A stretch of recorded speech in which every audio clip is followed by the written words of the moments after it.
This broadcast is brought to you by Israel Bonds, the most direct and impactful way to support Israel. Invest now at israelbonds.com.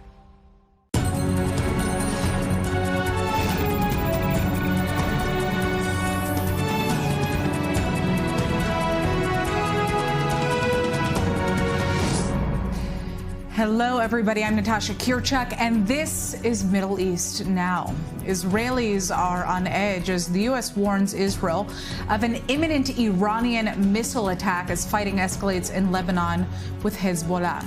Now, the IDF says its defenses are ready, but they're urging the public to follow new restrictions issued by the Home Front Command. The latest restrictions actually are telling people in the center of the country to stay as close to shelters as possible, not to venture outside. But civilians in northern and central Israel, including Tel Aviv, Jerusalem, the Sharon region, the Carmel area, Wadi Ara, and the northern West Bank, must take heed to the following information as well. Educational activities and workplaces are permitted to be only open if an adequate shelter is nearby and can be reached in time. There are also restrictions on gatherings with only groups of up to 30 people allowed outdoors and 300 people indoors. Beaches will also be closed. Israel's airspace does remain open without restrictions, although many international airlines are now canceling flights. And keep in mind, these new guidelines that I just explained are going to stay in place until Saturday after the Jewish New Year holiday of Rosh Hashanah officially ends. The country, or the Jewish part of this country, will be celebrating that holiday starting tomorrow evening. Well, joining us now from northern Israel is our correspondent, Zach Anders. Zach, what is the latest? We've really been... Oh, okay. It looks like we're not turning to our... All right. We are turning to our correspondent, Zach, who is in the north of Israel. Zach, there has been really nonstop rocket fire all day long. What is the latest at this point? Give us a sense of what today has looked like. You know, I just texted Ariel. I'm asking him to make sense of this last message that Hezbollah has posted because I can't make heads or tails of it. It's a long one, so we'll break this down here in the next update in about a half hour. But from what we're seeing today on Hezbollah messaging, they've resumed their normal social media schedule of publishing the number of attacks. They say they've attacked 13 times into Israel today. They've also claimed responsibility for that attack deep inside triggering alarms in central Israel and outside the Tel Aviv metro area. Interestingly, here on this border, as we see a massive presence of IDF ground forces, those images that we brought to you yesterday of that armored division that was gathering, 100-plus tanks that you could see from the roadside, that's now decreased. There's about half those tanks missing. And from my conversations with some of the folks that are up here more often than I am or that live here, they say they've been seeing those tanks make a steady patrol up the ridge line towards the border. What has been interesting over the last hour, the artillery that has been constant all started last night around 4 o'clock and continued late into the night. The guns have gone quiet here for the last hour, and we don't hear a lot of air activity overhead either. We don't have significant reports of any confirmed airstrikes throughout the Lebanese countryside in the last 45 minutes, I would say. So there's been somewhat of a pause, it seems like, in activity here as the sun sets, and I do get the sense that there's a lot of movement that's taking shape right now, just with the way that ground forces have been maneuvering around this area. So it's difficult to know what's about to happen next, but there's a weird, strange sense of anticipation here right now. Right. Have you been able to speak to any people who are on the ground right now where you are? Obviously, most civilians within northern Israel have been evacuated from their homes. And, you know, like mentioned before, there is now a closed military zone in certain areas that we used to have you report live from. You know, in the gas station just a few moments ago, I don't see, and I'm looking out over the city now, I hardly see any civilians. The personal vehicles that I see driving around, when I look inside the windows, I see soldiers, I see reservists. This is just a town that's been consumed by a massive influx of additional ground forces of troops. A lot of them, as I speak to them, tell me that a week ago they weren't in active duty, or they were 2 weeks ago they were at their desk job, and now they're in the reserves. last night we had a very interesting interaction. We had been hearing the guns going off for 6-7 hours straight, the heavy artillery that causes these deep echoing booms throughout the valley. And his eyes were as big as dinner plates. And we asked, you okay? And he's like, yeah, I've been next to that artillery all night, and it just jarred him. And what's been interesting about talking to some of these reservists up here, obviously they don't want to step out of line, but the feeling that we're getting from a lot of them is that they seem like they're going to be here a while. And from the collection of ground forces as they speak to one another, everyone has that sense, it seems, that this is a lot bigger than what a limited operation is being described as. All right, that's our correspondent Zach Anders joining us live from the north of Israel. We're going to be back with you towards the end of the show. Just want to say that we are seeing another warning from the IDF spokesperson, Daniel Hagari. He says that the anticipated missile fire from Iran is likely to be large scale. We are following the threat seriously, and we ask the public to follow the Home Front Command guidelines. A fire from Iran could be wide in scope. So again, if you're living here in Israel, no matter where you are told to stay close to a bomb shelter. All right, let's turn to our Middle East correspondent Ariel Osran's report on the latest in the north following the news of limited IDF operations in southern Lebanon. After months of strikes from the air, Israel's offensive against Hezbollah has entered a new phase. The Israel Defense Forces is conducting limited and targeted raids along Israel's northern border against the threat Hezbollah poses to civilians in northern Israel. The IDF said that over the past year, special forces have already conducted at least 70 localized raids against Hezbollah targets and compounds in southern Lebanon. Among the targets were numerous underground tunnels, some built under civilian homes and villages close to the border, used by Hezbollah to store advanced weapons, some Iranian-made, and to launch ground attacks on Israeli forces and border communities. A total of 700 terror assets were destroyed, the IDF said. Hezbollah had prepared to use those villages as staging grounds for an October 7th-style invasion into Israeli homes. Hezbollah planned to invade Israel, attack Israeli communities, and massacre innocent men, women, and children. They called this plan Conquer the Galilee. If the state of Lebanon and the world can't push Hezbollah away from our border, we have no choice but to do it ourselves. The IDF issued an immediate evacuation order for civilians in 28 villages in southern Lebanon, not all adjacent to the border, to head north of the Awali River, saying Hezbollah's actions have forced Israel to act. The military also called up 4 additional reserve brigades for operational missions against Hezbollah. We are eliminating the Hezbollah organization in southern Lebanon and cutting off its arm, Radwan, along the entire line of contact. What we will do here is an expression of the meaning of returning our northern residents to their homes safely. We are changing the security situation from start to finish. Both Hezbollah and the Lebanese army denied there was any Israeli activity inside Lebanese territory, indicating chaos and disarray among their ranks. Lebanese caretaker Prime Minister Najib Mikati said his country is facing, quote, one of the most dangerous phases in its history. Meanwhile, the United States announced it would deploy a few thousand more troops and 3 additional aircraft squadrons to the Middle East to defend Israel. We have been in conversations. They have been informing us about a number of operations. I've seen reports about ground operations. We've had some conversations with them about that. They have, at this time, told us that those are limited operations focused on Hezbollah infrastructure near the border, but we're in continuous conversations with them about it. Throughout the day, Hezbollah continued launching dozens of rockets at northern Israel, as well as numerous mid-range missiles at central Israel. The IDF said some of the missiles were intercepted, with shrapnel falling in some central Israeli cities and on the central Route 6 highway, injuring one man moderately. This followed another night of intense Israeli airstrikes across Lebanon, including Hezbollah's stronghold in Beirut's southern suburb.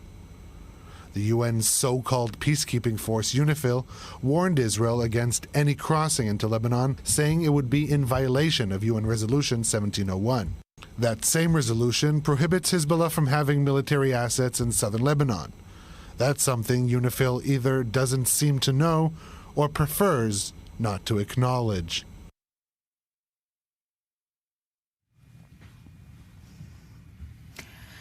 Well, joining us now in the studio is international affairs analyst Dan Perry and Colonel in the Reserves Dr. Jacques Neria, the former deputy head of assessment of the Israeli military intelligence.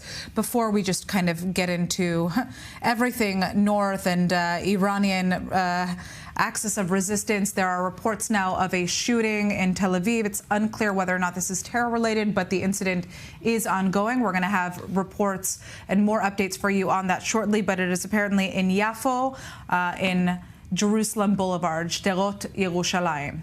All right, I'm going to turn to our guests right now. So let's talk about these limited ground operations in southern Lebanon. Why is this happening now? Why was the decision made? Obviously, we've been hearing reports now for days on end that this was imminent. But what changed within the last 24 hours?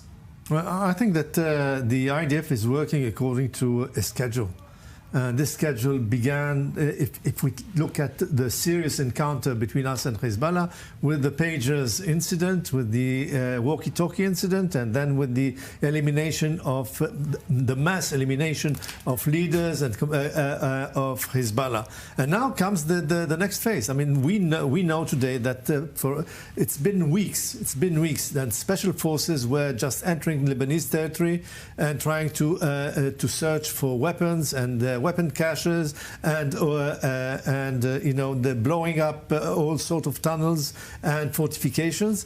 And now it seems that they have carried in those last weeks about 80 operations, 80 raids, and now and they have found that those villages were emptied by the inhabitants. They all fled, they were all evacuated, and the south is completely empty. This is why it gives you the impetus to go inside and to widen the scope. You don't mobilize 4 new brigades, and you don't enter Lebanon with 2 tank brigades and 1 commando divisions in order to do a limited operation. This is nonsense. So in my view, that transparency is lacking here. I mean, it reminds me of the first Lebanese war, when everybody thought that we were going to go up to 40 kilometers, and we found ourselves in Beirut. Okay, so this is, in my view, the idea is to begin at the border and to reach a certain geographical depth, I believe that till the Litani, and this has to become a DMZ, demilitarized zone, like the one that exists between North and South Korea. This is the ultimate goal, in my view, and this is the only way that Israel can secure its security and allow all those its inhabitants to go back to their homes. Okay, we're going to come back to you shortly. And Dan, I want to hear from you, but we need to turn to a guest that we have joining us right now on Zoom. Israeli troops have launched a limited ground operation against Hezbollah, essentially telling around 25 southern Lebanese villages to evacuate, amid intelligence that the terror group was also planning an imminent October 7th-like invasion of northern Israel. Now, this comes as Israeli airstrikes are continuing to target Hezbollah operatives in Beirut. The Lebanese prime minister says his country is facing one of its most dangerous phases, and that 1 million people have been displaced in the fighting so far. This, as Hezbollah continues to fire rockets into northern Israel at almost every hour of the day at this point. And joining us now is foreign policy expert Dr. Walid Fares, the author of Iran, Imperialist Republic. Walid, first of all, give us a sense of what we're hearing from the Lebanese public on the ground at this point. How vast is the damage in Lebanon? How concerned is the public about the operations that we're now seeing in the south? You have 2 Lebanons at this point in time, the one that supports Hezbollah, the Islamic regime in Iran, Bashar al-Assad, what is called now the axis of resistance. Those are, on the one hand, very concerned, because if Israeli forces go in or strike in South Lebanon, it is their infrastructure, the supporters of Hezbollah, which is going to be hit. So on social media and in direct contact, they are expressing, on the one hand, mobilization in support of the resistance, quote unquote, but on the other hand, in private calls, they are very concerned about their life, style and everything else. There is the other Lebanon of March 14, or the Cedars Revolution, or the one that has been victimized by Hezbollah since 2005 at least, the Sunni, a majority of them. We saw what's happening in Tripoli. Vast demonstrations, non-armed, but vast demonstrations against Hezbollah or in celebration for the death of the leadership of Hezbollah. Also, obviously, the Druze who countered Hezbollah in 2008 in actual battles in the Shuf Mountain. And last but not least, the majority of the Christians. We know that there is a small minority funded by Hezbollah, but the majority has been also victimized since 1991. So you have 70% demographically of the Lebanese who are opposed to Hezbollah, but unarmed and unsupported. And then you have 30% who are actually the basis and those who profit from Hezbollah who are concerned about this Israeli operation. Walid, we're going to turn right now to guests that we have joining us in studio. We'll be back with you shortly. There is a major terror incident, what appears to be a terror incident here in Tel Aviv in Yafa Boulevard, which is really just a 5-minute walk from where we are right now. Our Middle East correspondent is joining us in the studio. We have information that there have been at least 10 casualties so far. Shocking images coming out right now that we're seeing. I don't even know if we can air all of them. I guess we are. What can you tell us about what has happened so far, Ariel? Right. So, official statement by the Israeli police announcing a shooting incident in Jaffa, in Jerusalem Boulevard, in the area of the light rail, saying that there are multiple injuries, that it is a suspected terror attack. And the Israeli emergency authorities have announced a mass casualty event. So we still don't have official confirmed numbers yet. But according to the police, there are indeed multiple casualties on the scene, as well as multiple forces that have gone there. To the best of our knowledge, this is still an ongoing event. We do not know, have not received word that this has been complete.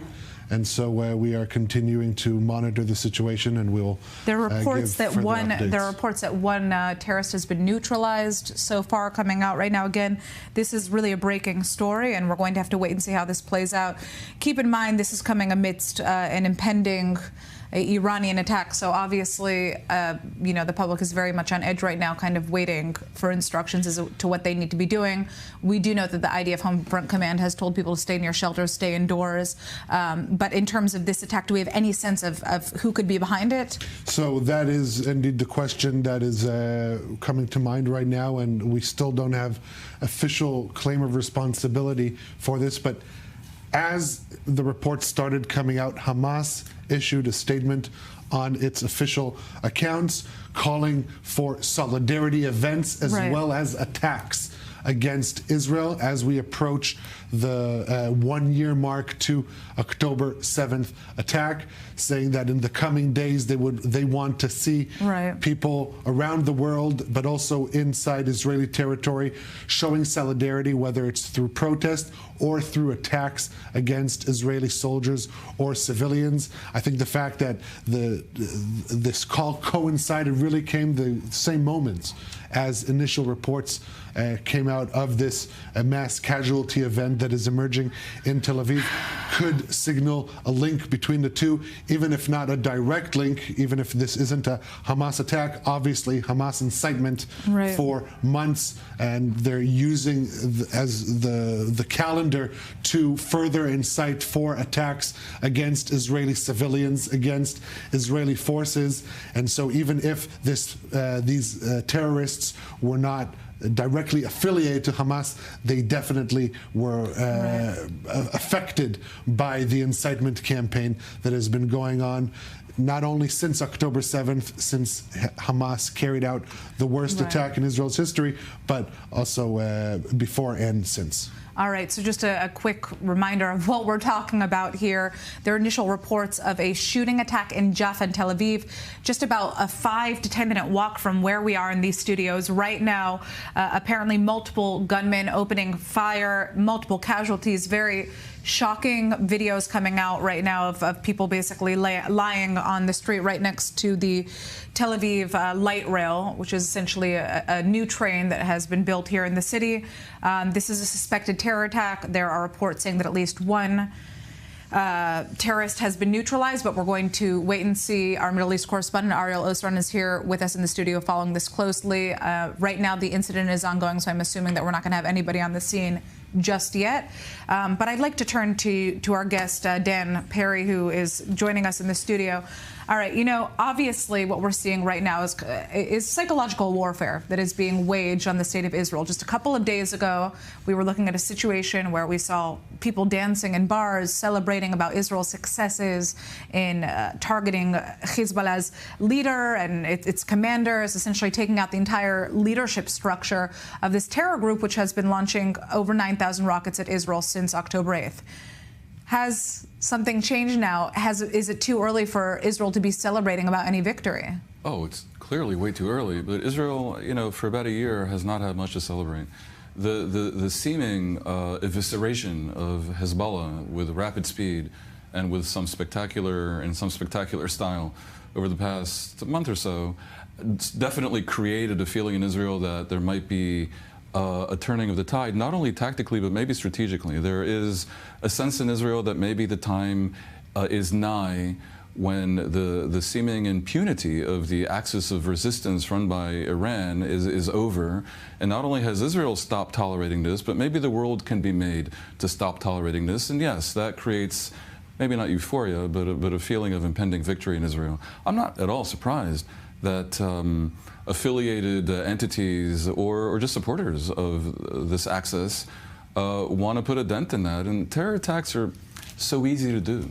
There is so much weaponry in Israel and the Palestinian areas. There's so many explosives. I mean, God forbid if Israel got unlucky, what could happen here? So we need maximal vigilance.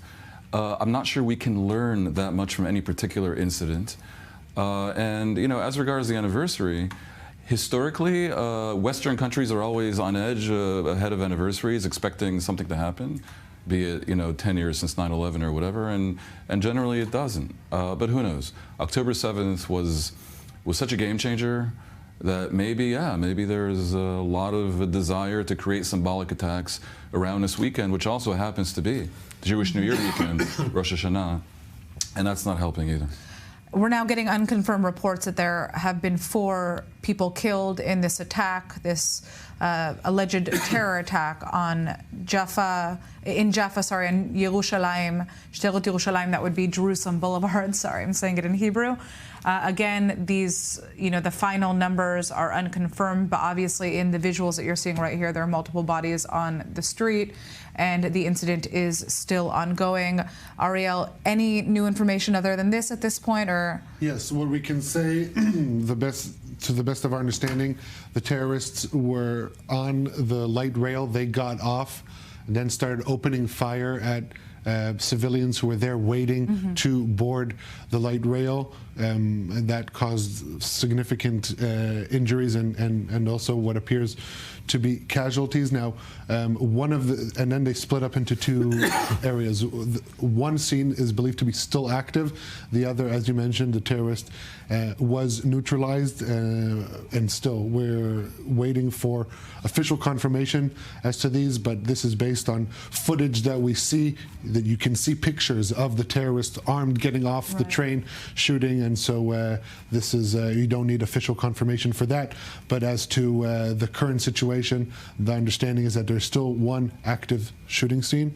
The other has been complete. There's significant amounts of forces in both areas, and we hope to announce that the second scene has been stopped as well. Right. We don't know yet when that will be. Yes. So again, just essentially what Ariel was saying here is that there is a report coming out from the police, essentially that one of the incidents is still ongoing, that there's still a scene that has not been fully tackled yet. So for those who are in the area, make sure to stay in your homes, try to stay safe, and stay out of the way of whoever is committing this assault on civilians in the streets of Jaffa and Tel Aviv. All right, I'd like to turn back to Jacques Neria.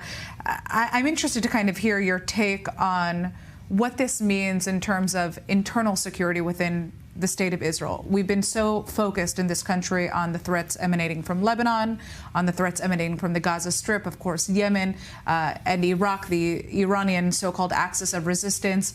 And there's been much less of a focus on perhaps internal discord within the state of Israel.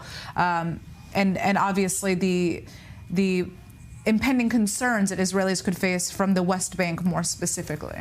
Well, I don't agree with that because, since the beginning of this year, we have thwarted more than 2,000 attempts of terrorist attacks against Israeli civilians. But it's enough that you fail in one to have this disaster. This is always the case with terrorism. There's no way to combat it. Totally.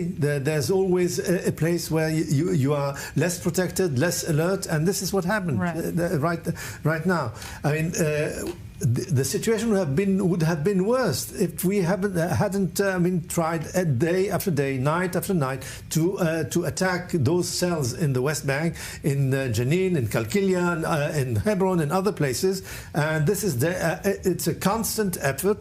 It's a constant effort and a constant intelligence that leads you to those cells that never end. And behind those cells are Hamas, and behind Hamas is Iran. So this is what we are fighting. This is the seventh front that we are talking about. This is the one that is the most important right now because it absorbs more than 25 battalions of the IDF. Right. Those battalions should have been in Gaza, should have been in Lebanon. No, they are in the West Bank in order to protect the civilians. There's one thing that's so delicate that it almost, it doesn't want to be said, which is the gold standard for Yahya Sinwar managing to mess up Israel is if they get Israeli Arabs, citizens of Israel, to participate in these attacks. Now, if, God forbid, any such thing emerges to have been related to this, then that is a very, very, very big deal. And I have to emphasize, Israel's Arab citizens have been, by and large, throughout history, loyal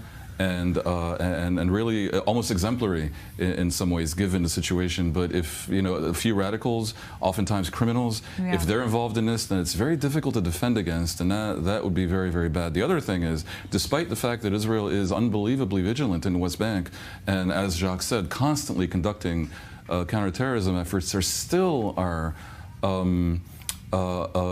workers without permits in Israel. And that scenario was what led to the previous attack not far from here about 2 months ago. Yeah. And that's another thing that probably needs to come to an end. Yeah. All right, Ariel, I want to turn to you because there are some more updates regarding the ongoing, what appears to be terror incident that's taking place not only in Tel Aviv and on Sderot, Yerushalayim, Jerusalem Boulevard, just a couple of minutes away from us, but also it's apparently continued to Bat Yam, which is basically a southern suburb. Can you tell us more about that? Yeah, so again, this is still based on initial information that we're trying to establish a picture to explain to our viewers. The understanding is that about half an hour, 45 minutes ago, 2 terrorists boarded the light rail in Tel Aviv. We know that when they got off at the stop in Jaffa, they opened fire at civilians waiting to board the train. It is not clear yet at what point they also opened fire inside the train. Images that coming out from Tel Aviv show that they are that they shoot civilians multiple times.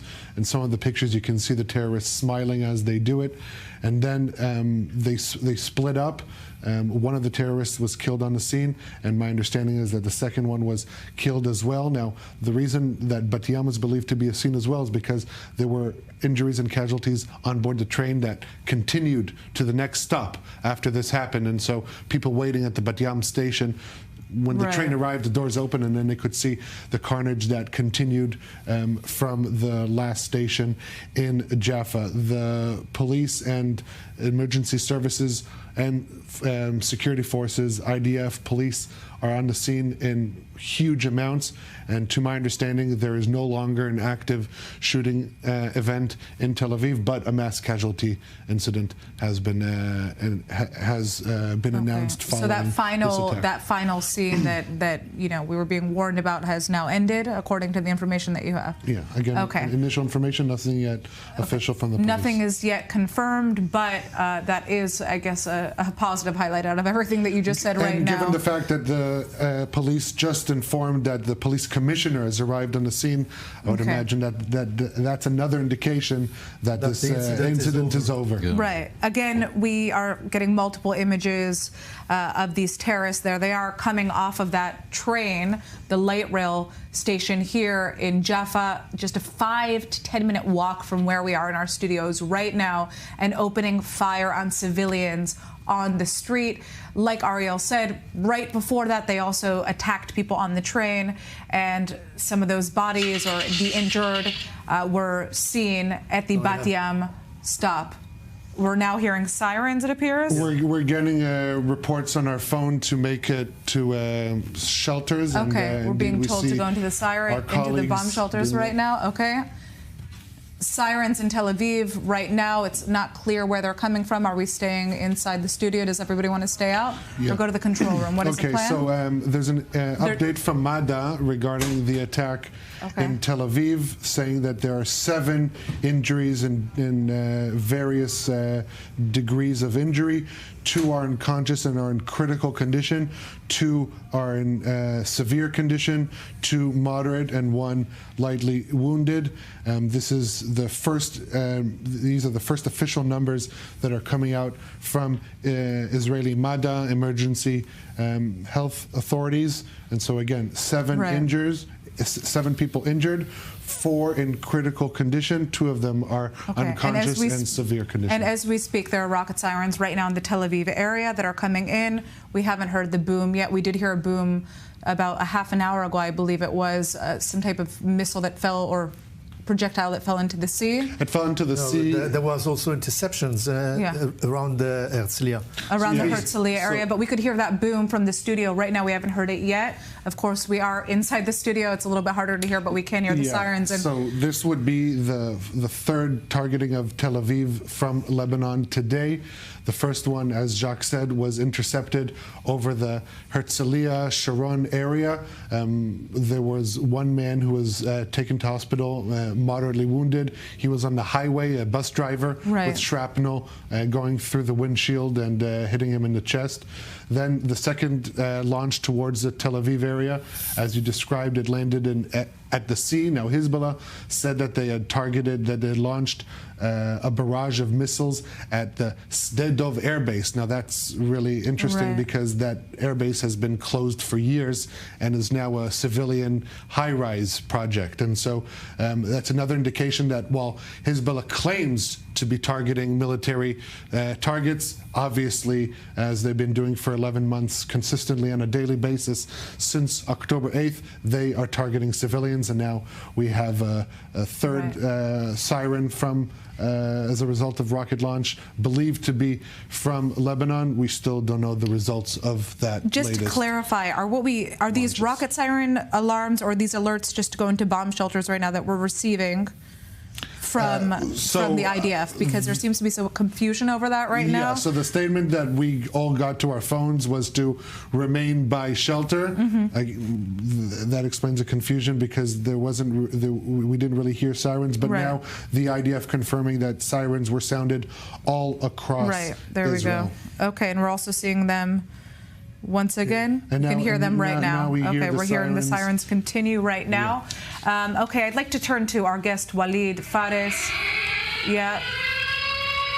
All right, sirens right now in the Tel Aviv area and also in southern Israel as well, in the Shefla lowlands. That would be near Ashdod, Yavne. You can hear them. All right, we are going to turn to our guest, Walid Fares. Walid, are you with us? Do you hear us? Yeah. We can't hear you yet. We can't hear Walid, so if we can turn his sound on. Okay, it looks like we're not going to be able to turn to you right now because our control room is in the bomb shelter. So we're coming back to the studio, and again, we are seeing even more rocket sirens in the West Bank now, Gaza envelope, Jerusalem. It seems that there are increased. Walid, can we hear you?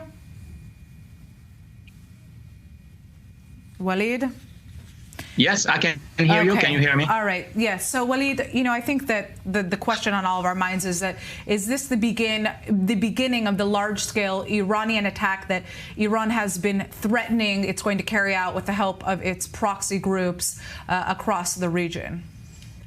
First of all, I'm seeing you all in a real state of war. We can hear the sirens all the way here to Washington. So this is history in the making. But having said that, it's not in my assessment. Of course, I'm 7,000 kilometers away or more. In my assessment, the war has started. What you are witnessing, and of course, your good analysts are getting a lot of good information, is that basically... Wait a second, Walid, we have something breaking. Yeah, so the IDF now issuing a statement that a short while ago, missiles were launched from Iran towards Israeli territory, instructing all Israelis to adhere to emergency security protocol. That means if your phone received an announcement to head to shelter, that's what you should do. Okay, so that means we should as well from here in the studio. Okay, at that point, as much as we would like to stay on air with you, unfortunately, this is a ballistic missile being fired from Iran. We can hear the booms outside right now. It's unclear what that boom was specifically. Walid, thank you for joining us. We're going to be back shortly, hopefully once we have a little bit of quiet in the studio. We are heading to the bomb shelter. This is I-24 News. I'm Natasha Kirchak. I'd like to thank all of our guests here. We'll be back shortly with continued updates. Follow us online for more. Crazy.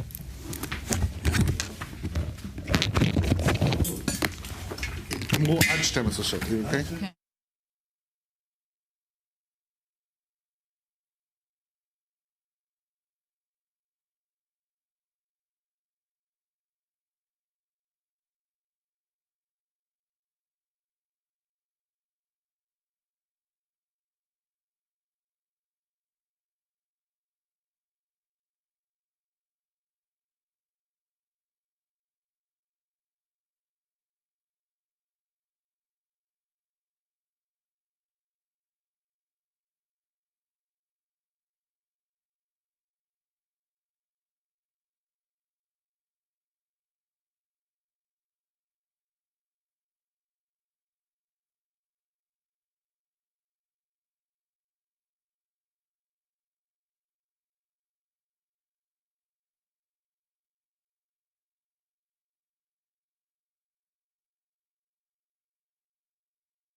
הכל הציפור בערבית.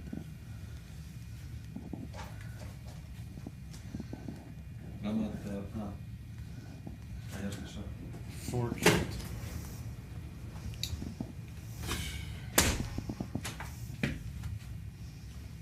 They're continuing.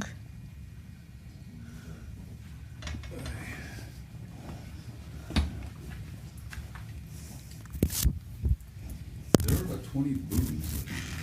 יירוטים? יירוטים, כן. Yeah, I want אני you... אומר שהייתה פגיעה בצפון תל אביב. ליד אוניברסיטה. ליד האוניברסיטה? ככה אני שומע, אבל אף אחד לא יודע.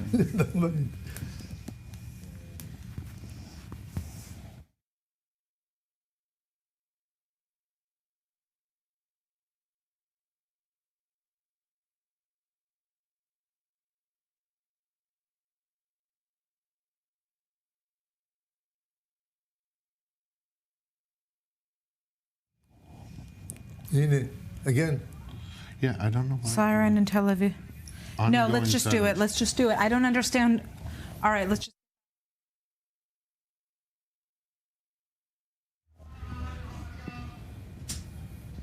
We're back on air right now, but are we going on? I'm aware that we're on air. Okay, we're back on air. Just as we sat down in the studio, there were siren alerts. There are sirens right now in the Tel Aviv area. From what we understand, Ariel, how many rockets and missiles have been launched at Israel? Obviously, we're seeing a barrage from Iran, but are we also seeing these barrages from other areas as well? These are live images of those barrages being fired. Yeah, and so it's kind of hard to tell at this moment.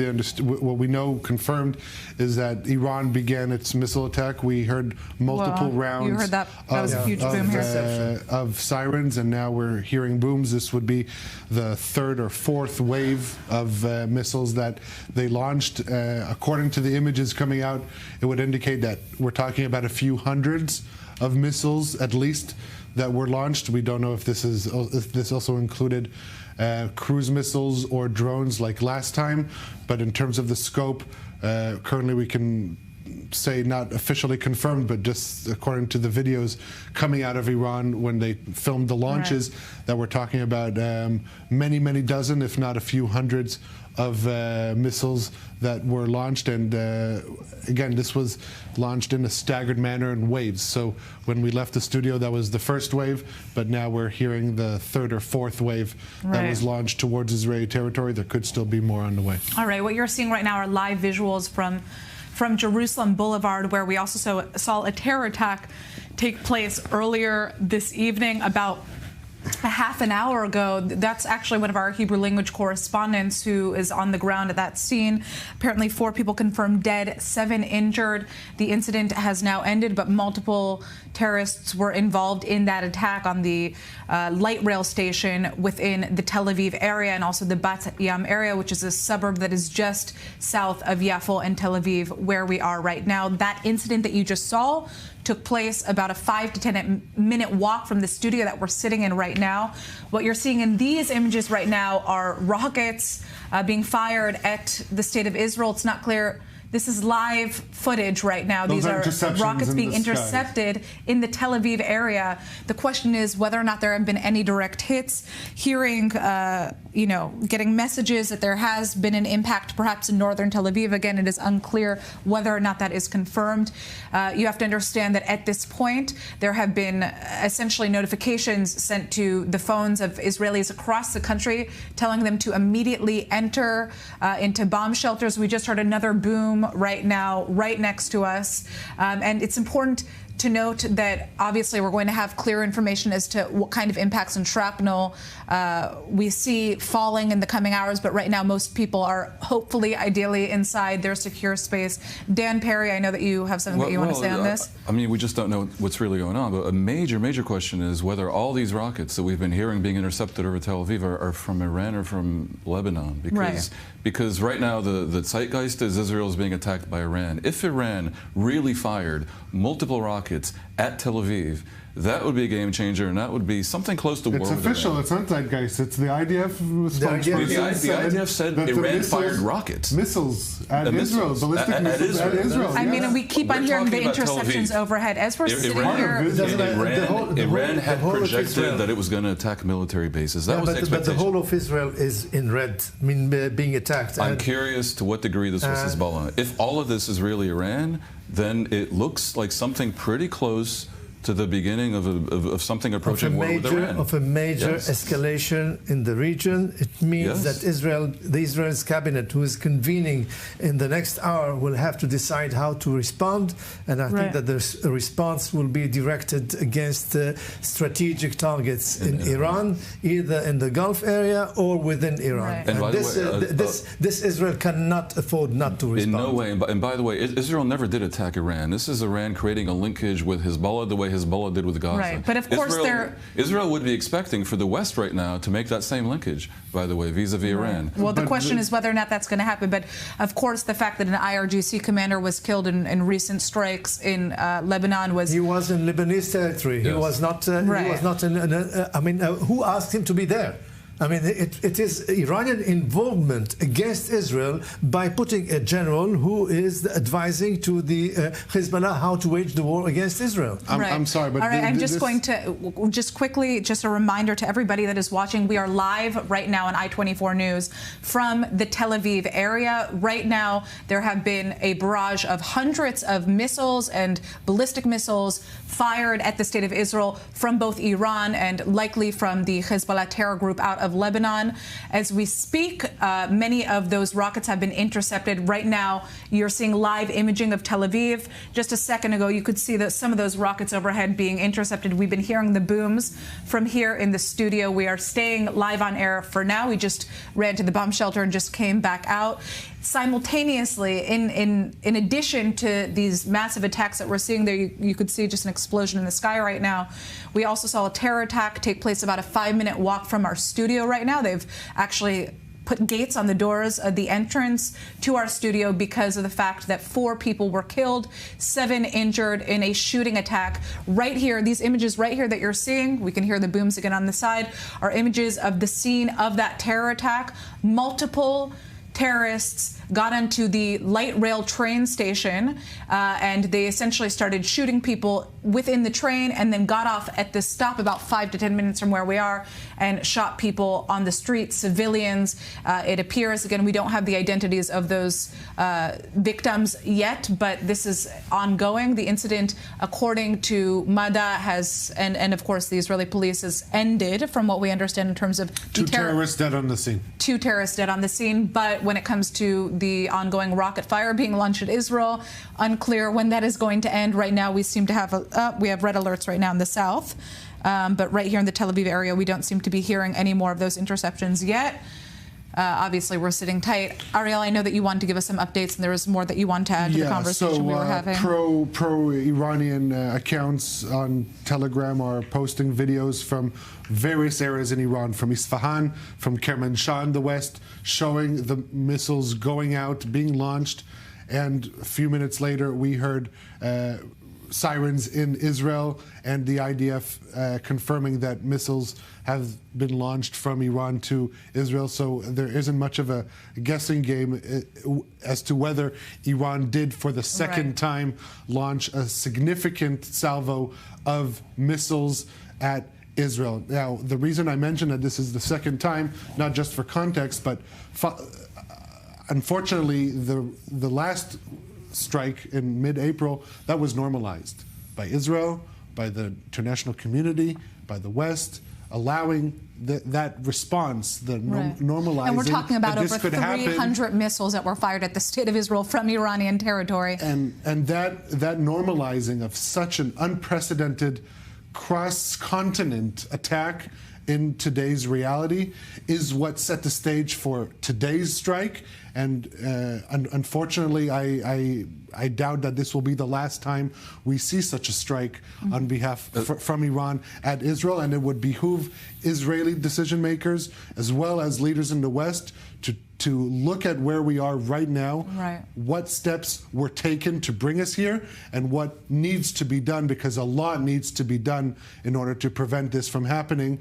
And again, one cannot normalize such attacks against a sovereign country. I have to note that this is an upping of the ante. It's not a repeating of it, because the previous attack was mostly slow-moving drones, and this seems to be mostly fast-moving missiles. Well, back in April, I recall that, we got the notification that Iran had launched missiles at the state of Israel, but it took hours on end for them to arrive.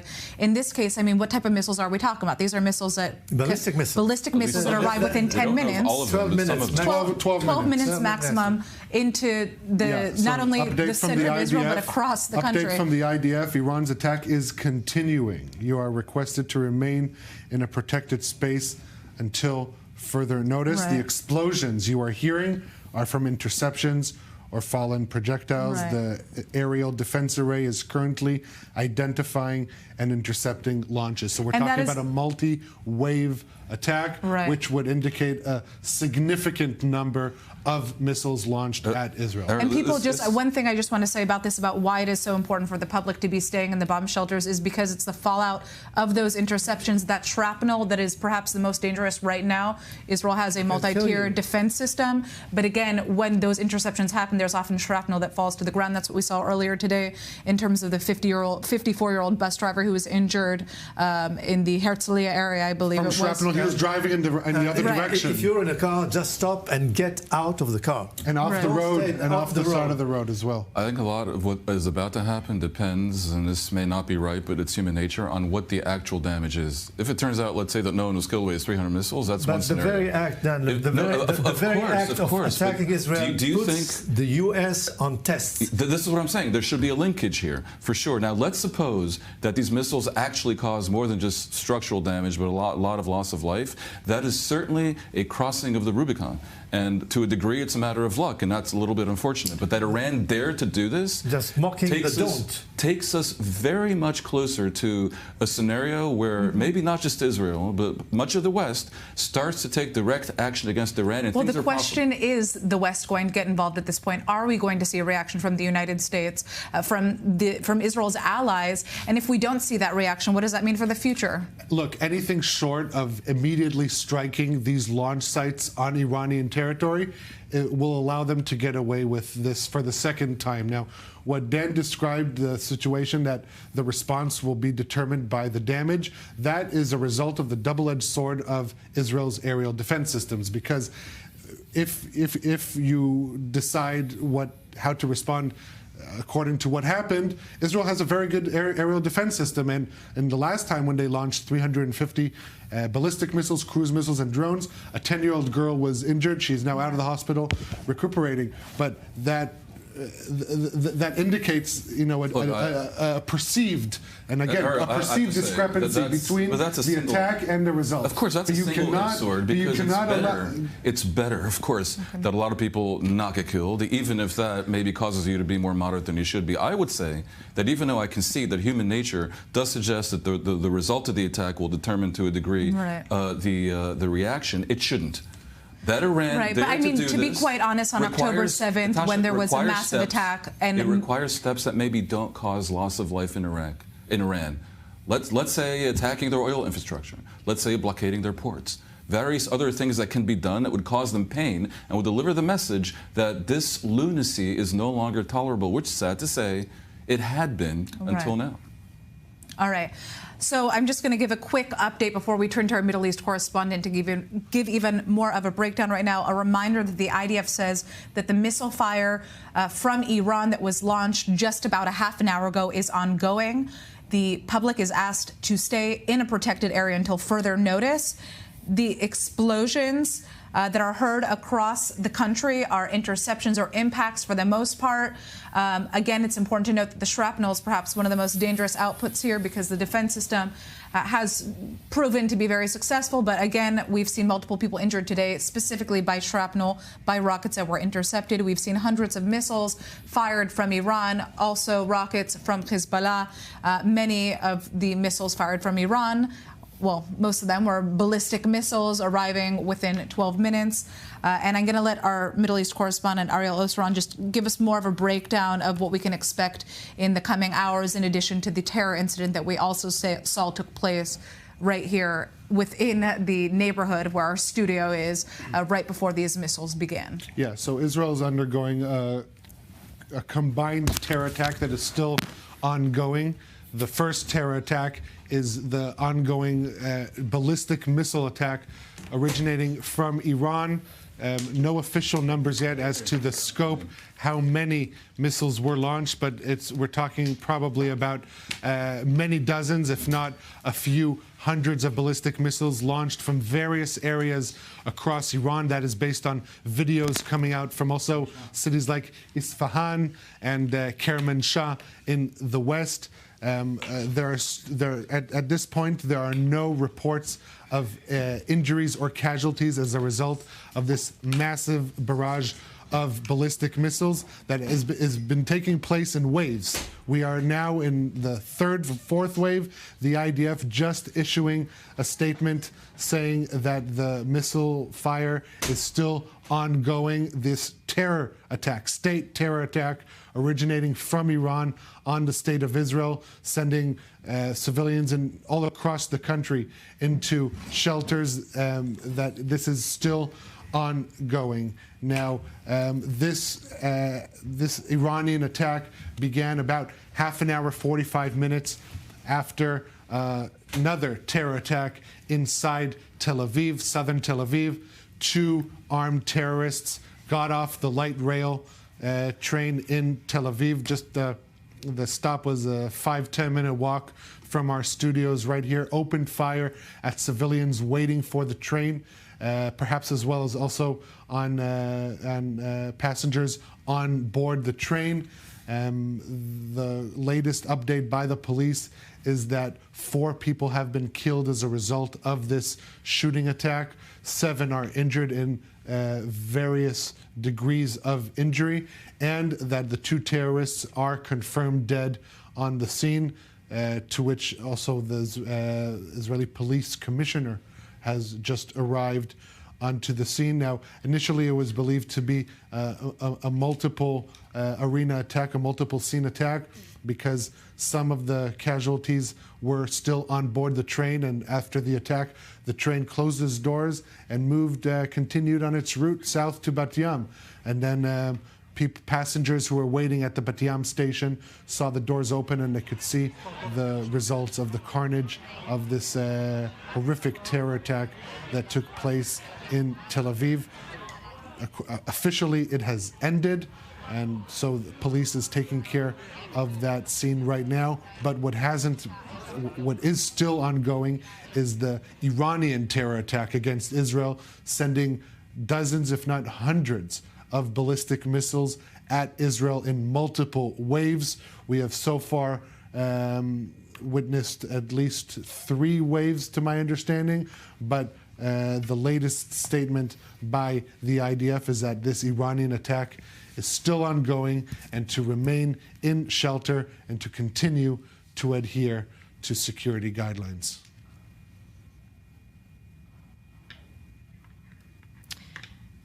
And we continue with this breaking news edition. I'm Benita Levine, live in Tel Aviv, and Iran's direct attack on Israel is underway right now. More than 180 missiles raining down on large parts of Israel. Just a short while ago, the red alert sirens sounding in several waves. And just a short while earlier, a terror attack in Tel Aviv, a mass shooting on the light rail in Jaffa just a short while ago. Several people have been killed and several others wounded, a developing situation. And as this all unfolds, to bring you the latest here in studio, and for more reaction and insight, Yaakov Lapin, host of the podcast The Lapin Assessment on Patreon and a military and strategic affairs analyst at the Miriam Institute and the Jewish News Syndicate, and our Middle East correspondent, Ariel Osran. Gentlemen, thank you for being with us in extraordinary circumstances. And I'm going to come straight to you for an update, Ariel, on what has unfolded in the last hour or so. 2 terror attacks, one in Tel Aviv, a shooting attack, a mass shooting attack, and of course the Iranian missiles raining down on large parts of the country. Tell us more. So we'll start with the terror attack that is still ongoing, and that is the Iranian terror attack on Israel. We're talking about dozens, if not hundreds, of ballistic missiles launched at Israel in multiple waves from multiple launch sites. According to videos coming out from Iran, we are seeing launches from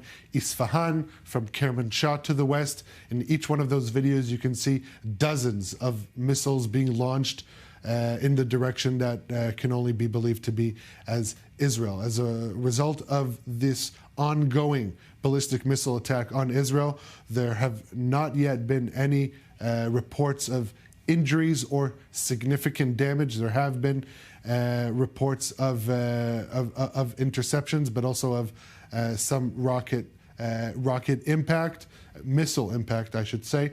And so we're still waiting for an official update from Israeli emergency services. The IDF spokesperson, Daniel Hagari, announcing that this ballistic missile attack had begun. And in the latest update just a few minutes ago, saying that this missile attack on Israel is still ongoing, with sirens heard from Rosh HaNikrat in the north, as far south as the northern part of the Negev desert. That is pretty much where most, if not all, Israelis live. Obviously, there are a few who live south of that point. But again, this is still ongoing, and so it is imperative for civilians of Israel and anyone who is in Israel currently to follow the emergency guidelines. These do save lives. Now, this continuous, ongoing ballistic missile attack on Israel, this began about half an hour after this deadly shooting attack in Tel Aviv on the light rail. Madda Emergency Services announcing that 8 people have been killed as a result of gunfire opened by 2 terrorists who are seen emerging from the light rail in Tel Aviv, opening fire at civilians waiting to board the train. To my understanding, they also opened fire at passengers on board the train, because then when they were continuing their shooting spree at the station, the train closed its doors and continued on its route south to Bat Yam. Their pending passengers were met with the doors opening, and they could see the carnage of this attack. Israeli emergency authorities announcing a mass casualty event. The latest figures coming out from emergency services, official confirmed numbers, are 8 people killed, as well as 2 killed gunmen on the scene.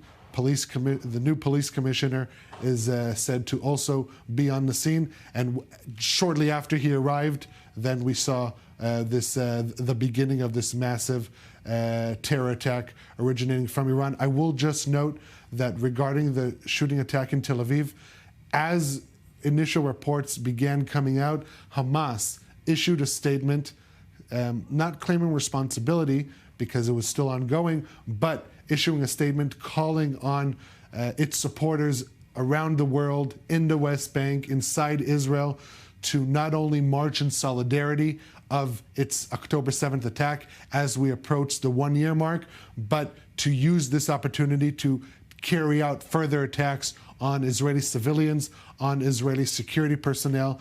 And so even if we still don't see, as of yet, a direct link between Hamas to these 2 terrorists who carried out the attack in Tel Aviv, obviously the incitement campaign is ongoing, and we will learn in the coming hours more details as to the identity of these 2 terrorists and who sent them. Staggering looking at the footage of those 2 terrorists, how nonchalantly they are walking out of the light rail there on your screen. At this stage, the update, at least 8 people killed in that terror attack in Jaffa here in Tel Aviv just a short while ago. Yaakov, I want to bring you in on both these developing situations, but I want to start specifically with Iran, this direct strike. It was massive. Talk to us about your assessment. I think that Iran may have made a very big mistake, because by launching this attack, clearly they wanted to save what's left of their so-called national honor after everything that has been done to their access. Nasrallah was taken out. They also said that this was in revenge for Hania and for the IRGC officer who was killed in that strike together with Nasrallah. So they are trying to redeem their so-called honor and prestige in the Shiite axis which they lead. The problem for the Iranians is that they are not able to flood Israel's air defenses because Hezbollah cannot join full force with this attack. And that was the original Iranian game plan, was to flood Israeli air defenses if this moment came with strikes, massive strikes like we just saw from Iran and from Hezbollah. Hezbollah, most of its firepower is offline. They're firing what they can. That appears to be the case right now. And so not only did Iran, I think, fail to, and we're still at a very early stage here, but it looks like the majority of these projectiles have been intercepted. We still have to wait for more information. This is all, of course, very preliminary. But now Iran has opened itself up to significant Israeli retaliation. And I will just draw viewers' attention to the fact that Prime Minister Netanyahu said very clearly in the United Nations just a few days ago that if Iran strikes Israel, Israel is going to strike Iran, and it's going to strike it hard.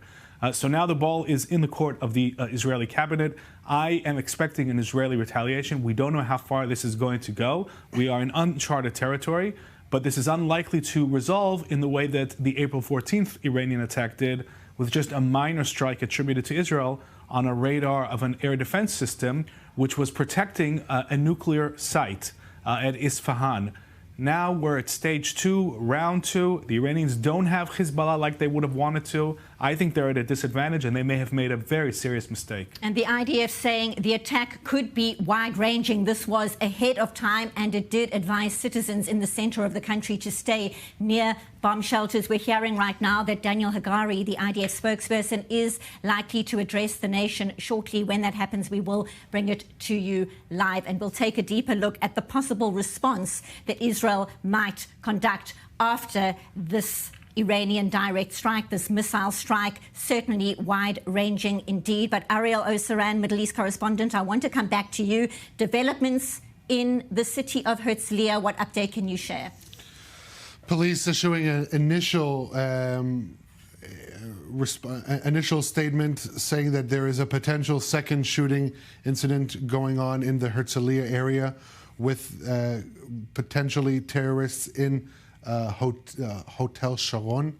Hotel HaSharon. That is what the police just informed, saying that large amounts of forces are on their way, and they're surveying the area. So still no official confirmation. There is a concern of a second potential active shooting scene in Herzliya, that is one of the northern suburbs of Tel Aviv, that earlier today suffered impact rocket fire, missile fire from Hezbollah that was intercepted over its territory. So we're seeing across Israel, multiple cities are undergoing combined terror attacks, also shooting attacks on the ground, also missile attacks from the air.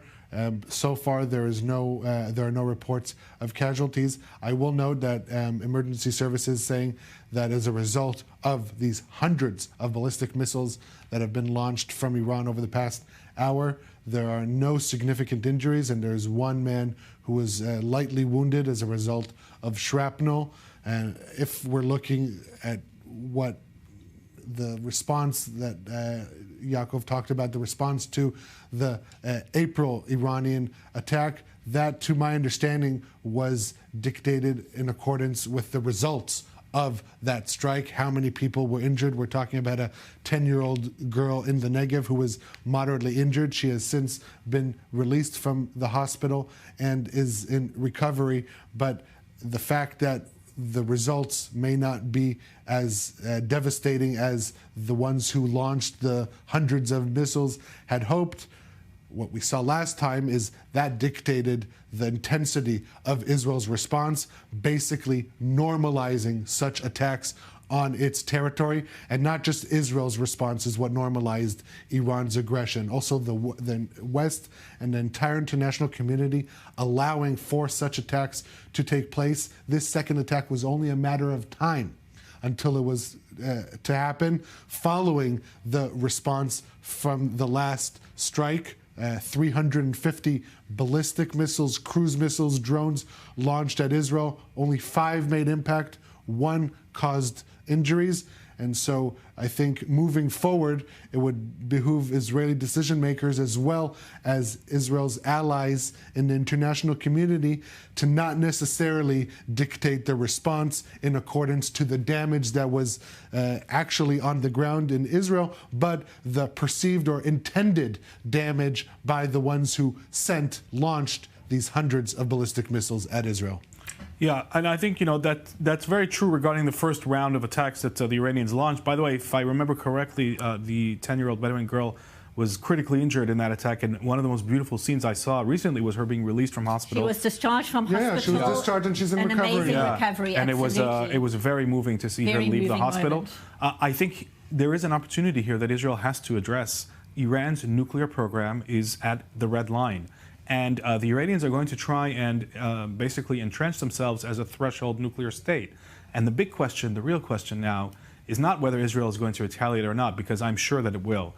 The real question is, will Israel take this opportunity to strike Iran's nuclear program? I think that's the question that the cabinet is going to have to address. It's the elephant in the room. This could be an opportunity. The Iranians may have fallen into a trap here and exposed their nuclear program because, once again, their primary weapon of deterrence, Hezbollah, most of that firepower is not online right now. They can't bring that to bear, and that changes the strategic situation. Now it's just basically Israel versus Iran with some harassments from Lebanon. Gaza is out of the picture in terms of rocket fire almost completely. So this grand multi-arena strategy, this is not, the enormous menace that the Iranians would have wanted it to become, largely due to incredible air defenses, regional cooperation, and ongoing Israeli offensive capabilities. That's the main thing here. I think that the Iranian situation is not good right now this evening. The police just updating regarding the concerns in Herzliya. There is no active shooting incident in Herzliya. There is no second terror attack, in addition to the attack that has already concluded in Tel Aviv.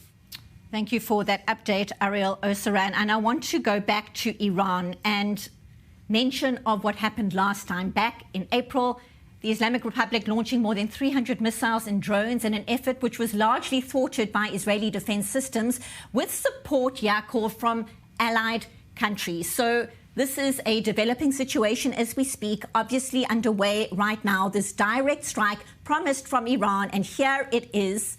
Would those same allied countries be on board in whatever that response you are alluding to might look like? Well, I doubt it, because I think, the deal really has been all along from the moderate Sunni bloc is that we'll help you out with defense with American cooperation, but, nobody's going on offense against Iran. It's only Israel. It's literally nobody else. I mean, unless you count some of those, minor airstrikes that the Americans launched against the Houthis, which pale in comparison to what the Israeli Air Force did to the Houthis twice in recent months. It's really Israel that's taking the fight to the Iranian axis and going on the offensive. And I think that, on the one hand, the moderate Sunni countries view Israel as their protector by default, by the very fact that Israel is the only one who has systematically, taken apart the Hamas terror army, caused serious damage to Hezbollah, and now is threatening to strike Iran again in retaliation. There's nobody else right now on the map that's doing this. The U.S. has distanced itself. The real question, I think, is not whether the regional states will join. I don't think they will join any attack, but whether the United States would join an attack or not. And look, everything that that they've been signaling until now is they've tried to avoid this moment. They don't want a war with Iran, and they have made that very, very clear. Now this moment has come, and they will have to decide whether they're going to join Israel in this retaliation. We don't know the scope of that, or let Israel go it alone. I usually agree with Yaakov almost every time, but the fact that this is the second night in a year that Iran is, for lack of a better word, raining fire on Israel. The images coming out, hundreds of missiles firing at Israel, multiple sites of impact, it kind of gives a sense that Iran has brought the war to Israel with this chokehold of arenas. Now, I agree, Israel's trying to systematically remove its different proxies and has succeeded significantly to take away Hamas's military capabilities, and it's on the path to do that with Hezbollah. But what we're seeing now, we did not see last year, and we're not seeing this happen on Iranian territory. Not that I'm calling to rain fire on Iran. That is not how Israel should conduct its business. But at the end of the day, it does kind of get the sense that they brought the war to Israel. Well, they certainly did now. The only question is what happens next. And my point is that they didn't bring the war to Israel in the way that they envisaged. What they had wanted to do would be to do this in combination with Hezbollah. They would have wanted to see thousands of Hezbollah rockets joined by these hundreds of ballistic missiles. That's not happening. The most Hezbollah can fire is 100, 200 a day. That's the max that they're able to do it, and not on central Israel. They can fire a few rockets on central Israel. That's their current capability. So in terms of the firepower on central Israel, it's Iran on its own. And I don't think that this is the strategy they had hoped for. This isn't the strategy they were banking on. They always want to fight either through proxies or with proxies. But Iran in a state-on-state conflict with Israel, I think, is not what they wanted. And the reason that they put themselves in this situation is because they felt that if they didn't respond to all of Israel's recent achievements, I guess they felt that their prestige would have collapsed. Yeah. We wait to see how it all unfolds. And again, a reminder that Daniel Hagari, the IDF spokesperson, is expected to make an address very shortly to the Israeli nation. And when that happens, we will, of course, bring it to you live. And now, for more on the developments on the ground, yet another front, we go live to the north. Our correspondent Zach Anders joins us from northern Israel as this Iranian attack unfolded just a short while ago, raining down missiles on large parts of the country. At the same time, Zach, an IDF ground operation in southern Lebanon said to be a limited one. What update can you share across the northern front? Hi, Benita. Glad you guys are okay. We could see it. We could see all of it. It was like watching a meteor shower rain down across the skies. It's here in the north, somewhat partly cloudy. We can still see the stars. It's a relatively clear night. And as these... Okay, back to you guys. And it's breaking news. We are interrupting that update from the north because once again, red alert sirens are sounding here in Tel Aviv, Jaffa, and large parts of central Israel. This means Iranian missile fire continues right now towards central Israel. You will see behind us our news team, for the most part, is going to the shelter right now. They need to get to some kind of cover. Once again, missiles raining down on Tel Aviv, Jaffa, and surrounds. Not for the first time in recent hours. This is a breaking news edition. Staying with me in studio right now, our panel. And Ariel, again, this is the direct hit from Iran, and it is unfolding. It's unfolding. It's still ongoing. This, again, would be my count, the third or fourth wave of ballistic missiles launched from Iran. As a result of the waves until now, there have not been any significant injuries. Israeli Emergency Services, MADA, reporting 2 lightly wounded as a result of shrapnel in the Tel Aviv area, and that is an illustration as to the importance to adhere to home front command warnings when there is a siren, when you get an indication, alert from the IDF to shelter in place and protect yourselves. You must do that because often the lethality of the strike is likened to the damage that can be caused also from the shrapnel. Many of the casualties, unfortunately, over the years in Israel have been as a result of the shrapnel, the interception above air. It takes a minute or 2 or 5, up to 10, for the burning debris to fall to the ground. And if you are outside or sometimes even just outside a protective area, then you could get hurt. And so that is why it is so important to adhere to these emergency guidelines, and that's also what helps Israel to decide its own responses, because if there isn't a significant amount of casualties, that does allow for Israel to respond in a way that is more controlled and more according to its strategy. But at the end of the day, we look at what happened as a result of the last time that Israel was under a state terror attack, as it is today from Iran. That response was fairly limited due to the fact that there was one girl who was injured moderately. Again, she's out of the hospital and recovering. We hope that there are no additional hospitalizations as a result of this strike, but indeed that is the intent of the ones who funded, built, and launched these ballistic missiles at Israeli territory. The intent is to maximize casualties in Israel. No one sends hundreds of ballistic missiles for fun, even though the last strike was received with criticism from the Arab world. I'm going to stop you right now. Here is Daniel Hagari, live from Tel Aviv. At this stage, we are not identifying additional aerial threats from Iran. You can exit the shelters, and you must continue and adhere to the guidelines of Home Front Command. I call on everyone to continue to exhibit responsibility. During the defense, there were many interceptions. There were only a few impacts in central and southern Israel. At this stage, we are still assessing the situation. We are not aware of injuries, and that is a result of your responsible adherence. In addition, we ask not to provide information to the enemy or to give visuals or information as to the points of impact. We are in high level of readiness on defense and offense. We will protect the citizens of Israel. There will be consequences to this fire. We have plans. We will act in the place and time that we determine. I will be here later tonight to update you further on all developments. Continue to act responsibly.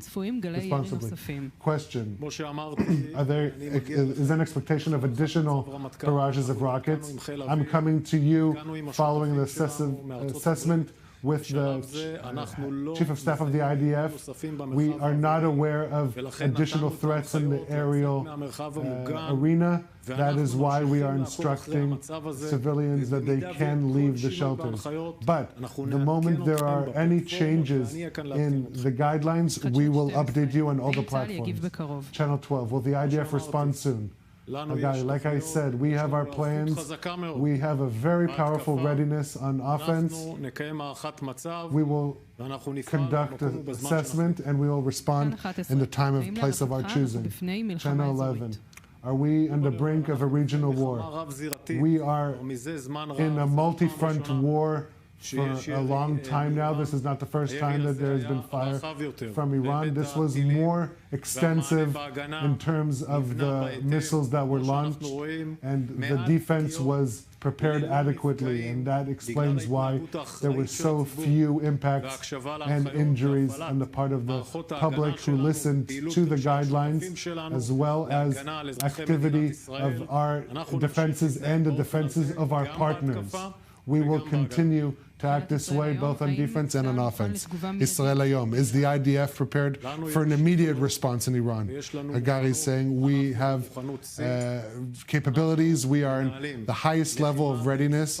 We are conducting fighting in multiple arenas. This is a very severe strike. It will have consequences, and we will respond in the time and place of our choosing. Thank you. I will continue to update you and any development that there is, and I urge the Israeli public to continue to adhere to the guidelines. There was phenomenal adherence to those guidelines. Continue to act responsibly. Also, in the wake of the shooting attack in Jaffa, we will update you. IDF spokesperson there, Daniel Hagari, thanking citizens for adhering to those home front command instructions. Obviously, everybody getting to shelter as soon as possible when those Iranian missiles rained down on large parts of Israel several times in the last hour or so. We're going to come back to our panel very shortly. But first, I want to go back again to correspondent Zach Anders. He joins us once again from northern Israel. Zach, you know how extraordinary the situation is when we're talking to you about the Hezbollah threat out of southern Lebanon, and we have to come back to Tel Aviv because of the Iranian threat, the missile threat coming out of Tehran. So let's go back to you for an update. What can you tell us on the northern front? After that main bout of alarms that went off, within 10 minutes, we got an air raid alert here in Kiryat Shmona. Remarkably, we only noticed one interception at this time. So while you were all in shelters, about 10 minutes after the alarms went off, Hezbollah apparently firing into northern Israel. As we hear some outgoing artillery here now, that's the first time we've heard outgoing in more than an hour and a half. What we are seeing here in the north, based on the visuals that we were capturing of some of the incoming, again, these are high atmosphere detonations. They looked like they could have been on top of us at some points. Again, stressing here what we just heard from the IDF spokesperson about hits potentially in the south and the Negev. We were seeing some of this high atmosphere ballistics, these missiles coming into the north as well, into the Haifa direction. I've been watching Haifa intently. I do not have any reports of any hits near Haifa. I don't have any reports of any casualties in the Haifa metro area as well. But again, we did see some Hezbollah fire, believed Hezbollah fire. But what I think is most remarkable is that while we were watching this border, we did not record, we did not register or see any major incoming from Hezbollah from Lebanon. Now, that's not to say that that didn't happen. This is a confusing period right now we're working through. But we did not see anything that would indicate that Hezbollah participated in this large-scale Iranian attack, timed their attack with Iran's attack. We only noted one rocket here in Kiryat Shmona in the Galilee Panhandle, and there were alarms at similar timing going off in the western Galilee as well, but we don't have any reports of any hits there or any casualties. Again, the north seems largely unscathed by what just took place. It shows you the scope of the threats across the region right now when one thinks that at the start of this day, the main reports revolved around a potential IDF ground operation in southern Lebanon, said to be a limited one. Talk to us about what is known about what is happening across that front. Well, limited is language that I don't think I would use based on what I have seen. I know that that's what's officially being communicated by the IDF, but the amount of firepower that we see leveraged here in the north, the amount of troops that are staged here, and the conversations that we're having with some of those troops, many of them reservists. There are now 6 additional reservist brigades in the last 10 days that have been called into active duty. Many of them are coming up here into the north. Now, a lot of moving parts, I know, while we're speaking right now. But based on everything that I've seen here along this border, it looks like this is still planned to be, or at least is staged as, a potential large-scale invasion of Lebanon, of southern Lebanon, based on the force sizes that we are seeing here and the targets that are being hit with artillery consistently along these border areas in Lebanon that would be points of entry for invading ground forces. But at the same time, those forces could always be staged as a potential second wave if it came to that. But certainly it's based on the force sizes that we have recorded here in the north, it would be a considerable amount of Israeli ground forces and armored divisions that potentially could be entering Lebanon. Again, at any moment, this could take shape. We have heard about the raids inside Lebanese territory. We know Israeli ground forces are confirmed to have been operating in Lebanon over the past 200 days. That's what the IDF tells us today. But a large-scale invasion, we still do not have any confirmed reports that large-scale ground forces have entered into Lebanon.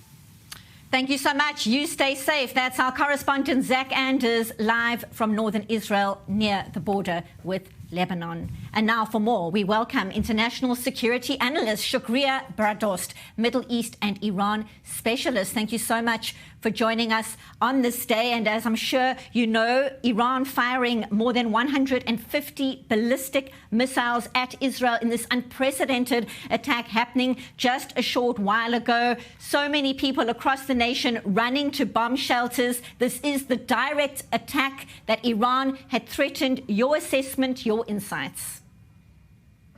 That's a direct attack from the state, sovereign state to Israel. We're not talking about the non-state actors' attack on Israel anymore. We're talking about the Iran as a state attacking Israel, which is a direct war with the Israeli state. And accountability for the Iranian regime. We know for years they have used these militia groups to not be accountable for all these attacks, which is now is different. Now is declaring the war, which they declared actually since the Islamic regime achieved the power in Iran since 1979. But they've been using this militia group. But now they directly attacked Israel. But what is important here, unlike a previous the non-state actor that I talk about, like Hamas and Hezbollah, who use human as a shield for attacking Israel. Right now, what we are worried watching Iran, that we have beloved people in this country.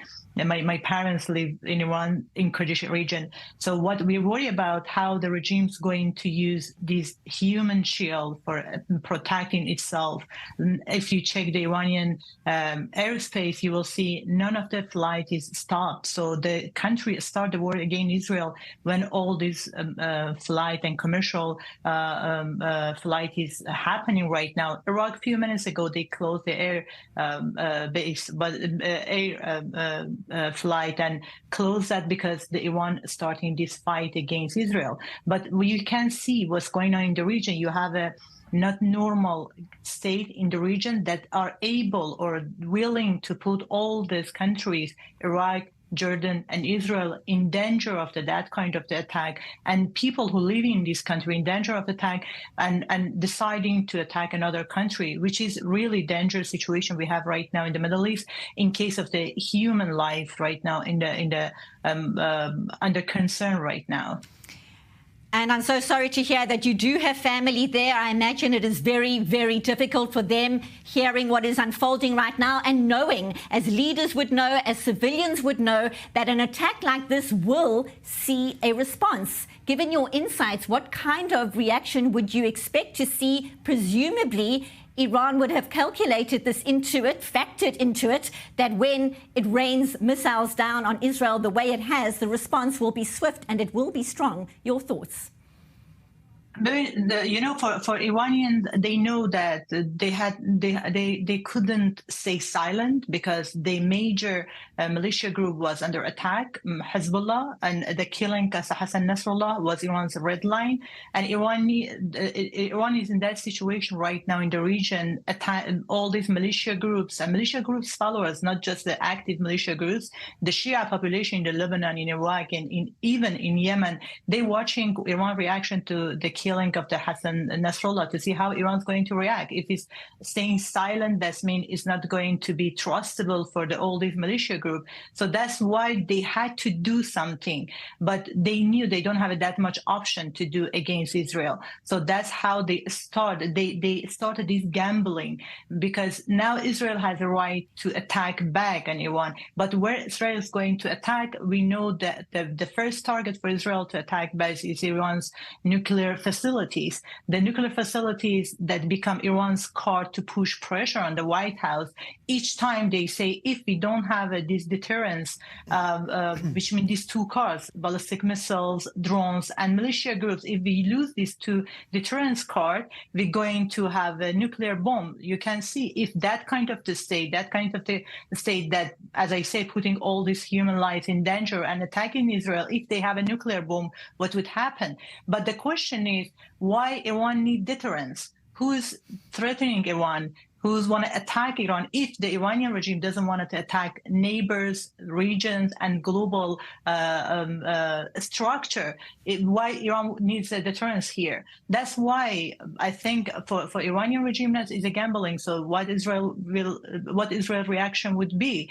Definitely Iran's nuclear facility and preventing Iran to achieve that bomb, which is danger not just for Israel, for the all neighboring country too, like Saudi Arabia. They asked for Iran's nuclear program recently. They asked Iran should stop this program. And this is how I'm sure the global audience, not just the head of states in the Western country or the Middle East, the audience, I mean, the normal human being, like right now, they're watching Iran and seeing the real face of this country who already kill their own people inside of the country, but outside, that is what foreign policy we're seeing. Certainly, the whole Middle East watching to see exactly what will unfold. You raised so many important points there. Thank you so much for your time. International security analyst Shukriya Bradost, always appreciate your insights. Thank you very much for being with us on this Breaking News edition. Thank you. And before we unpack exactly what we were just discussing there about the Iranian threat and the likely response to these missiles raining down on central Israel, Ariel Osran, you've got an update for us. Yeah, so after Zach indicated that Hezbollah did not participate in this Iranian attack, now we're getting another indication that the Houthis did not participate, with the Houthi spokesperson, Mohammed Abdel Salam, praising the, quote, Iranian operation that struck the enemy military targets inside its territory. We salute the Islamic Republic for its support of Palestine and confronting American hegemony in the region. If they were to take part in it, they would have said the joint attack, saying that they will claim responsibility or share more information. This statement by the official spokesperson of the Houthis is a clear indication that they did not take part. Unlike last time, I should say. And what do you read into that, Yaakov Lapin? I think that this is not looking good for Iran. They don't have this multiple arena of proxies that can fire on Israel in a simultaneous way, in the way that they had planned to do. None of this is materializing for them, and I don't think it's because they don't want it to happen. It's because they don't have, the proxies don't have the capabilities. The Houthis, by the way, let's just remind the viewers, are approximately the same distance from here as the Iranians, and they were hit very hard by a squadron of Israeli fighter jets, including F-35s and refueling planes. This was a very useful practice run on how to strike a target in Iran, same distance. Obviously, it's more challenging in Iran. They have air defenses, and there'll be more targets to hit. But the Israeli Air Force is clearly able to travel these distances, refuel itself, evade radar detection, and strike targets. It has all of these capabilities, and now these capabilities are facing Iran. Iran has no proxies that it can call upon and say, defend me, deter Israel, make Israel change its mind. Who is it going to call? The Houthis are doing what they can, which is right now very little. Hezbollah, we're seeing, they didn't even take part in this. They would have if they could have. My theory is, if Hezbollah could have taken part in this attack, it would have done so, and it cannot. And so the Iranians are on their own facing Israel. I don't see how this can be construed as anything that Iran, the Ayatollah Khamenei, the IRGC would have wanted to happen. I don't think this was in their planning. What was in their planning then? Their plan was that when push comes to shove and they would enter into a conflict with Israel. I mean, first of all, their original plan, I think, was to get nukes before they even think about state-on-state conflict. But now that's clearly not. The timing is irrelevant for that. So I think their goal was to be able to land fire on Israel from Hezbollah, with Hezbollah able to flood the Israeli home front with thousands of rockets, what it cannot do now, and Iran simultaneously, at least those two fronts acting in tandem. Those two fronts are not acting in tandem. It's only Iran. So they're just not where they want it to be. I don't think this is where they want it to be. It's actually a little bit of a desperate move on their part to try and salvage their honor, salvage their prestige. They took a huge risk. Now the ball's in Israel's court, and I think there is an opportunity here.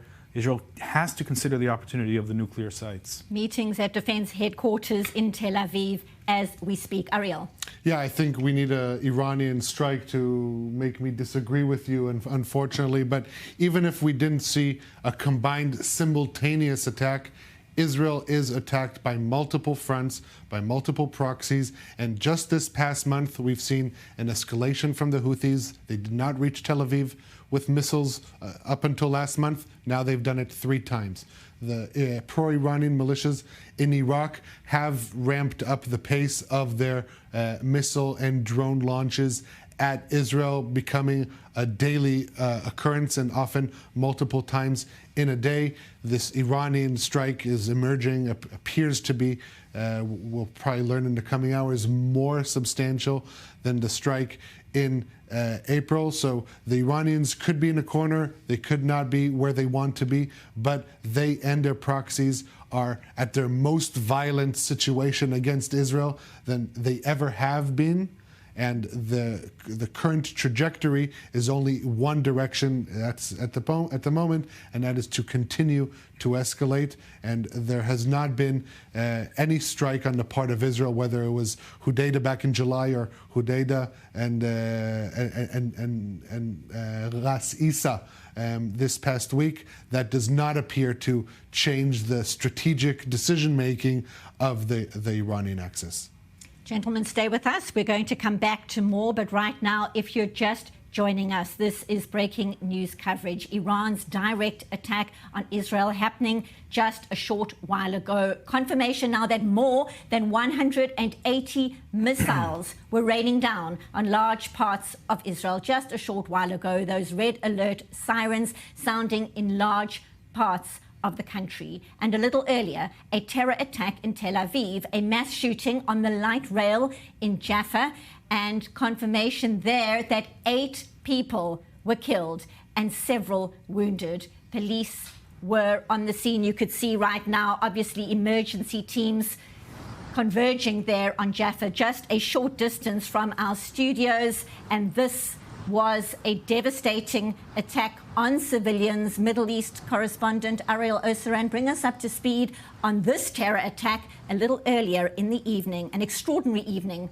it has been. Yeah, because we've been discussing how Israel's been tonight under multiple terror attacks, state terror, Iran we've been discussing, and also this more familiar, unfortunately, shooting terror attack in Tel Aviv. 2 armed gunmen about at around 7:15 opened fire, or emerged from the light rail, opened fire at civilians waiting to board the light rail.